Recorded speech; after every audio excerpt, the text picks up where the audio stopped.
যে শোনো, আমি শাকিব খানের মতো তোমাকে রেখে অন্য কোনো মেয়ের দিকে তাকাবো না, আবার বাপ্পারাজের মতো তোমাকে কখনোই আমার জীবন থেকে হারাতে দিব না।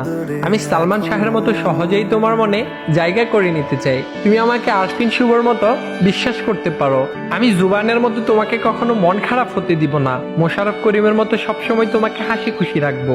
তোমার মিশা সওদাগরের মতো অনেক বেশি রাগ হলে তুমি কাজী মারুফের মতো আমায় গালি দিও, আবার রুবেলের ক্যারাটির মতো চাইলে আমাকে মায়েরও দিও। রিয়াজের মতো তুমি সবকিছু এলোমেলো করে দিও। আমি জাম্বুর মতো প্রতিশোধ না নিয়ে চঞ্চল চৌধুরীর মতো সবকিছু গুছিয়ে নিব। তবে তোমাকে নিয়ে কেউ বাজে কথা বললে আমি তাহসানের মতো চুপচাপ বসে থাকবো না, বরং মান্নার মতো মাথা গরম করে সাথে সাথেই তার প্রতিশোধ নিয়ে নিব। আমি হয়তো মুশফিকুর ফারহানের মতো গুছিয়ে কথা বলতে পারি না, তবে আমি অপূর্বর মতো গুছিয়ে তোমাকে ভালোবাসবো।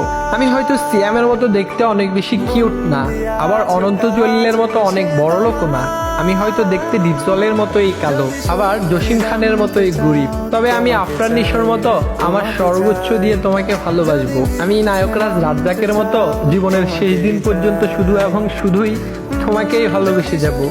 জানতে চাও তোমাকে চাই, তোমাকে চাই, যদি মিথ্যে মানতে চাও তোমাকেই চাই।